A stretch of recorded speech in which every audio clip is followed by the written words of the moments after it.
নমস্কার বন্ধুরা, welcome to ST unique sports. তো সিজনের প্রথম ম্যাচেই ডার্বি, সেই নিয়ে তো অবশ্যই কথা বলার রয়েছে। বেশ কিছু ইন্টারেস্টিং ট্রান্সফার নিউজ শেয়ার করার রয়েছে। ইস্ট বেঙ্গল দলকে নিয়ে বেশ কিছু বড় বিগ ব্রেকিং আপডেট নিউজ তোমাদের সঙ্গে শেয়ার করার রয়েছে এই ভিডিওতে। তো পুরো ভিডিওটা দেখো, ভালো লাগলে অবশ্যই একটা করে লাইক করে দিও, আর যারা চ্যানেলে প্রথমবারের জন্য এসেছো মনে করে চ্যানেলটাকে সাবস্ক্রাইব আর ফলো করে নিও, তাহলে প্রিয় দলের খেলার সমস্ত আপডেট তোমরা এখানে পেয়ে যাবে।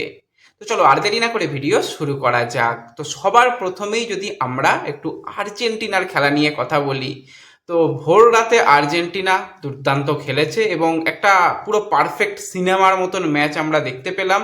সেখানে অবশ্যই আর্জেন্টিনা তারা ম্যাচ জিতেছে, কিন্তু যেভাবে পারফরমেন্স করলো ওই 40 বছর বয়সী গোলকিপার, অসাধারণ লাগলো।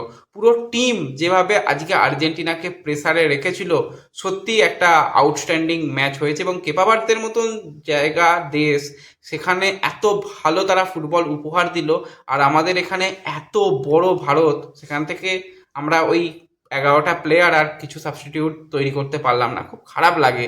এবং তারা যেভাবে এই বছরে নিজেদের জান প্রাণ দিয়ে খেলেছে, প্রশংসা করতে হবে। হ্যাঁ, ডিফেন্ডিং চ্যাম্পিয়ন, বিশ্ব চ্যাম্পিয়ন আর্জেন্টিনা অনেক কঠিন প্রতিপক্ষ হলেও চোখে চোখ রেখে যে লড়াইটা পুরো টিম কেপাবার্দে করেছে, প্রশংসা করতেই হবে। দারুণ ম্যাচ লেগেছে। তোমরা কীরকম ম্যাচ এনজয় করেছো অবশ্যই কমেন্টে জানিও। এরপর আমরা যদি সরাসরি চলে আসি ডার্বি ম্যাচ নিয়ে, মানে একটা আলাদা রকম পরিবেশ তৈরি হচ্ছে, যেখানে ডুরান্ড কাপের প্রথম ম্যাচ, উদ্বোধনী ম্যাচ, বড় ম্যাচ দিয়ে দেওয়া হয়েছে কলকাতা ডার্বি। সেখানে ইস্ট বেঙ্গল মোহনবাগান একে অপরের মুখোমুখি হবে। এই বছরের ডুরান্ড কাপটা একটু অন্য রকম করার চিন্তাভাবনা রয়েছে।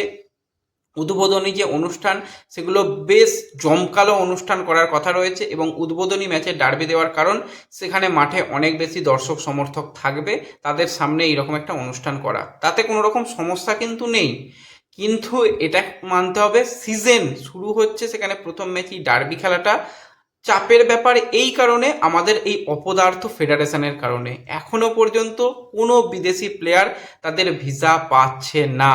যেখানে 25 তারিখে টুর্নামেন্ট হতে চললো, আজকে 4-5 তারিখ, সেখানে প্র্যাকটিসই তো প্লেয়াররা করতে পারবে না, বিদেশি প্লেয়াররা। সেখানে একটা এত বড় টুর্নামেন্ট, তো সেখানে কে চাইবে বলো তো প্রথম ম্যাচে হারতে? কেউ চাইবে না। তো সেখানে এই রকমভাবে ডার্বি ঘোষণাটা একটু খারাপ লাগছে। তো বাদবাকি যদি আমরা ম্যাচগুলো নিয়ে কথা বলি, গ্রুপ এতে যে সমস্ত ম্যাচ রয়েছে, সেখানে 25 তারিখে বড় ম্যাচ ডার্বি ম্যাচ রয়েছে। তারপর 28 তারিখে সাউথ ইউনাইটেড এবং সিআইএসএফ এর মধ্যে ম্যাচ রয়েছে। তারপর 31 তারিখ ইস্ট বেঙ্গল এবং সিআইএসএফ এর ম্যাচ রয়েছে। তারপর আবার 4 তারিখ মোহনবাগান সুপার জায়েন্ট এবং সাউথ ইউনাইটেডের ম্যাচ রয়েছে। তারপর 7 তারিখ ইস্ট বেঙ্গলের সঙ্গে সাউথ ইউনাইটেডের ম্যাচ রয়েছে। এবং 10 তারিখ মোহনবাগানের সঙ্গে সিআইএসএফ এর ম্যাচ রয়েছে। এটা কিন্তু গ্রুপ এর ফিক্সচার কিন্তু রয়েছে, কোনো রকম অসুবিধা নেই। কিন্তু অলরেডি ইস্ট বেঙ্গল ম্যানেজমেন্ট কিন্তু তারা ডুরান্ড কমিটিকে জানিয়ে দিয়েছে যে এই ম্যাচের দিন পরিবর্তন করতেই হবে। তার কারণ ওই যে বললাম, আমাদের অপদার্থ ফেডারেশন, সেখানে বিদেশি প্লেয়ার, মোহনবাগানের তো মোটামুটি 6জন বিদেশি প্লেয়ারই রয়েছে, একজনও ভিসা পায়নি। ইস্ট বেঙ্গলের 2জন বিদেশি প্লেয়ার রয়েছে, কেউ ভিসা পাবে না। মানে পেলেও সে ওই দুদিন আগে এসে ওইভাবে প্র্যাকটিস ছাড়া খেলা চাপের ব্যাপার। আর প্রথম ম্যাচেই ডার্বি দিয়ে দিলে তো ভাই আর কিছু বলার থাকে না। হ্যাঁ, ডুরান্ট একটু বিজনেস এই ডার্বি ম্যাচ নিয়ে করে, একটু ভালোই বিজনেস করে। তো সেখানে প্রথম ম্যাচ দিয়ে দেওয়া মানে আরও হাড্ডাহাড্ডি একটা ব্যাপার হবে। কিন্তু ইস্টবেঙ্গল অলরেডি তারা অনুরোধ জানিয়েছে। আমার মনে হয় না যে খুব একটা বেশি কিছু চেঞ্জ হতে পারে, যদি মোহনবাগানও সমাজ তালে অনুরোধ জানায় যে দিন পরিবর্তন করতে, নিজেরা যদি না খেলতে চায়, তো সেক্ষেত্রেই পরিবর্তন হতে পারে। তাছাড়া তো আমি খুব একটা পরিবর্তন হওয়ার জায়গা দেখছি না। এবং টিকিটের দাম বেশ ভালোই হবে, অন্তত সর্বনিম্ন টিকিটের দাম 250 টাকার উপর রাখা হবে শোনা গেছে। টাকা জমাও, রেডি থাকো। ডার্বি দেখতে যারা যাবে ভাবছো, সিজনের প্রথম ম্যাচ, তার জন্য তোমাদের কিন্তু মোটা টাকাই খরচ করতে হবে। এবং ডুরান্ডে যেরকমভাবে আমরা দেখেছি যে ম্যাচ হয়, ভালোই একটা ম্যাচ হতে পারে, এটুকু বোঝা যাচ্ছে। তো এরপর আমরা যদি সরাসরি অন্যান্য আপডেটের দিকে চলে আসি, প্রথমেই আমরা একটুখানি আনোয়ার আলীকে নিয়ে কথা বলবো। তো আনোয়ার আলী সেই মোহনবাগান থেকে, মানে মোহনবাগান সুপার জায়েন্ট থেকে ইস্ট বেঙ্গলে আসার যে এত দিন ধরে সাগা চলছিল, সেটা এখনও চলছে। অনেকে হয়তো ভুলেই গিয়েছিলে যে কি হয়েছিল না হয়েছিল, পুরো সিনারিওটা নিয়ে একটা ভিডিও বানানোর ইচ্ছা ছিল, কিন্তু ভুলে গেছি। আবার সব কিছু রিসার্চ করে একটা বানাবো, পরে বানাবো। যাই হোক, তো সেক্ষেত্রে আনোয়ার আলীকে নিয়ে কিন্তু এবার কিছু সিদ্ধান্ত আসার কথা রয়েছে। জানি না আদেও সিদ্ধান্ত আসবে কি, এবং খুব সম্ভবত নাও আসতে পারে, কিন্তু যেরকমটা শোনা যাচ্ছে ক্যাশে ব্যাপারটা গেছে এবং ক্যাশের তরফ থেকে একটা নির্দিষ্ট দিন দেওয়া হয়েছে, অর্থাৎ ক্যাশের তরফ থেকে যেরকমটা জানানো হয়েছে 18ই সেপ্টেম্বর কিন্তু একটা আনুষ্ঠানিক রায় আসতে পারে। তো সেই দিকে নজর থাকবে যে কি সিদ্ধান্ত আসে। যদি আনোয়ারকে কিছু ম্যাচের জন্য যদি বসিয়ে দেওয়া হয়, সেক্ষেত্রে ইস্টবেঙ্গল কি পরিকল্পনা করছে, বা ইস্টবেঙ্গলের দিক থেকে পরিকল্পনা করছে, আনোয়ারের লয়ার কি পরিকল্পনা করছে, সমস্ত দিকে কিন্তু এই ব্যাপারটাতেও আমাদের নজর দিতে হবে। এরপর যদি আমরা ইস্ট বেঙ্গলের প্লেয়ারের কথা বলি, মানে ইস্ট বেঙ্গলের প্লেয়ার ছিল, বর্তমানে কন্ট্রাক্ট শেষ হয়ে গেছে, সেই প্লেয়ার আর অন্য কেউ নয়, মোহাম্মদ রাকিবের যদি কথা বলি, তো ইস্ট বেঙ্গলের সঙ্গে যে দীর্ঘমেয়াদী চুক্তি তার শেষ হয়ে গেছে। লিগের একদম শেষ ম্যাচে সে গিয়ে একটা এসিএল ইঞ্জুরি পায়, তারপর তার সার্জারি হয়েছে। তোমাদের যেরকমটা বলেছিলাম, রাকিবের ফিরতে ফিরতে ডিসেম্বর তো হয়েই যাবে, যেরকমটা রিপোর্ট বেরিয়ে আসছে রাকিব পুরোপুরি ফিট হয়ে ফিরতে ফিরতে জানুয়ারি হয়ে যাবে।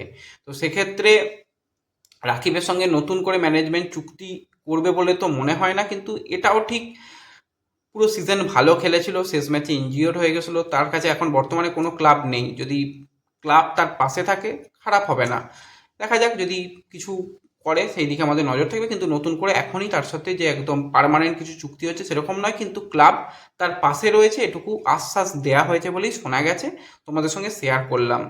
তো রাকিবের সঙ্গে যদি জানুয়ারি থেকে নতুন কন্ট্রাক্ট শুরু করে খারাপ হবে না, এবং যেভাবে তার যেহেতু কন্ট্রাক্ট থাকাকালীন সে ইনজিওর্ড হয়েছিল, তো সেক্ষেত্রে খরচ তো ক্লাব বহন করবে, তার সেটা নিয়ে কোনো অসুবিধা নেই। তো এটাই কিন্তু রাকিবকে নিয়ে আপডেট, এবং ইস্টবেঙ্গল অলরেডি বরিশ সিংকে সাইন করিয়ে নিয়েছে। আরও 1 থেকে 2 জন রাইট ব্যাকের দিকে কিন্তু ইস্টবেঙ্গল ম্যানেজমেন্ট নজর রাখছে, সেই দিকেও পরপর আপডেট এলে তোমাদের সঙ্গে অবশ্যই আমরা জানিয়ে দেব। তো এরপর একটুখানি এফসি গোয়ার প্লেয়ার ব্রাইসনকে নিয়ে যদি কথা বলি, তো ব্রাইসনের কাছে মোহনবাগানের ভালো অফার ছিল, কিন্তু শেষ পর্যন্ত সে চেন্নাইন এফসিতে সাইন করেছে। এই নিয়ে কিন্তু এফসি গোয়া তারা কিন্তু একটা প্রেস রিলিজ দিয়ে একটা বড় বার্তা দিয়েছে, তোমাদের স্ক্রিনে দিয়ে দেবো, তোমরা দেখে নিও। সেখানে তাদের যেটা মন্তব্য, যে সম পরিমাণ টাকা এফসি গোয়া অফার করেছিল, এবং প্লেয়ার চাইলেও ওই যে এজেন্টের ব্যাপার, তো এজেন্ট অনেক কিছু এখানে ঘটনা ঘটিয়ে তাকে নিয়ে চলে যাচ্ছে, এটা কিন্তু এফসি গোয়া ম্যানেজমেন্ট খুবই খারাপভাবে নিয়েছে এটসেট্রা। তো এবং তারা প্রমাণ পর্যন্ত তারা সোশ্যাল মিডিয়াতে আনতে চায়, যদি সবাই চায়, তো সেই নিয়ে একটা জটিলতা তৈরি হয়েছে। তো যাই হোক, প্লেয়ার যদি ক্লাব মুভ করতে চায় ছেড়ে দেওয়া ভালো, যে থাকতে চায় না তাকে ধরে বেঁধে রাখার কোনো মানে হয় না, তাকে যেতে দাও, যেতে দিলে তার জন্যও ভালো, দলের জন্যও ভালো হবে, সেটা আমার মনে হয়। কিন্তু চাইলেই তো সবাইকে ছেড়ে দেওয়া যায় না, সেটা ইস্ট বেঙ্গল ম্যানেজমেন্ট এবার ফাইনালি করছে। অসংখ্য ধন্যবাদ তোমাদের, তোমরা যেভাবে সোশ্যাল মিডিয়াতে আমরা 5 থেকে 6 দিন আগে আপডেট শেয়ার করার পর থেকে যেভাবে তোমরা কথা বলেছো, গলা তুলেছো, ম্যানেজমেন্ট অবশ্যই সেই ব্যাপারটা এবার চোখ দিয়েছে, দিয়ে চ্যাম্পিয়ন মহিলা দলের coach, back to back Bharat সেরা করা মহিলা দলের কোচ অ্যান্থনি স্যামসং অ্যান্ড্রিউস তার সাথে নতুন করে চুক্তি করতে চাইছে। তার কাছে লোভনীয় প্রস্তাব ছিল আরও একটি আইডব্লিউএল ক্লাবের, তার কাছে প্রস্তাব ছিল আইএসএল এর অ্যাসিস্ট্যান্ট কোচ, এমনকি রিজার্ভ টিমের কোচ হওয়ার পুরুষ দলের। তো ফাইনালি অ্যান্থনি অ্যান্ড্রিউসের সঙ্গে কিন্তু মৌখিক কথাবার্তা কমপ্লিট, সব কিছু যেভাবে এগোচ্ছে, নতুন করে 2 বছরের চুক্তিতে সাইন করে দেবে খুব তাড়াতাড়ি অ্যান্থনি অ্যান্ড্রিউস। তো আরও 2টো সিজন অ্যান্থনি অ্যান্ড্রিউসকে আমরা কিন্তু ইস্ট বেঙ্গলের মহিলা দলের প্রধান হেড কোচ হিসাবে দেখতে পেতে চলেছি। এবং এরপর আমরা লাস্ট একটা ট্রান্সফার নিউজ নিয়ে যদি তোমাদের সঙ্গে কথা বলি, একজন খুবই ট্যালেন্টেড প্লেয়ারকে কিন্তু এবার এশিয়ার মঞ্চে খেলার জন্য এফসি গোয়া তারা প্রায় চূড়ান্ত করে নিয়েছে। তো সেই প্লেয়ার হচ্ছে 28 বছর বয়সী আর্জেন্টাইন একজন প্লেয়ার। তো সেই প্লেয়ার হচ্ছে কেরালা ব্লাস্টার্সের খেলেছিল, ফ্রাঞ্চু নাম। তো অ্যাটাকিং মিডফিল্ড পজিশনে খেলে। তো কেরালা ব্লাস্টার্সের হয়ে মাত্র 6টা ম্যাচ খেলেছে, সেখানে 2টো গোলের সাথে সাথে 3টি অ্যাসিস্ট পর্যন্ত তার কাছ থেকে আমরা দেখতে পেয়েছি। নো ডাউট দুর্দান্ত প্লেয়ার, এই প্লেয়ারকে আমার লেগেছিল। এবং এই প্লেয়ার যদি আমরা ক্লাব কেরিয়ার নিয়ে কথা বলি, রিয়াল মাদ্রিদের কিন্তু আন্ডার-19 দলে খেলা রয়েছে, রিয়াল মাদ্রিদের ইউথ একাডেমি থেকে উঠে এসেছে, এবং বেশিরভাগ সময় সে সাইপ্রাসে খেলেছে, এবং বেশ বড় জায়গাতে তার খেলার অভিজ্ঞতা রয়েছে, লা লিগা 2 মতন জায়গাতে খেলার অভিজ্ঞতা রয়েছে। তো সেই ট্যালেন্টেড প্লেয়ারকে কিন্তু এবার এফসি গোয়া তারা সাইন করিয়ে নিচ্ছে এবং তাদের এশিয়ার মঞ্চে খেলার জন্য এরকম একজন আর্জেন্টাইন অ্যাটাকারকে কিন্তু তারা নিয়ে তাদের দলকে আরও বেশি শক্তিশালী করতে চলেছে। তো এই আপডেটগুলোই তোমাদের সঙ্গে এই ভিডিওতে শেয়ার করার ছিল। ভিডিও ভালো লাগলে অবশ্যই লাইক শেয়ার করে দিও, চ্যানেলে প্রথমবারের জন্য এলে সাবস্ক্রাইব আর ফলো করে নিও। দেখা হবে পরবর্তী ভিডিওতে। ধন্যবাদ।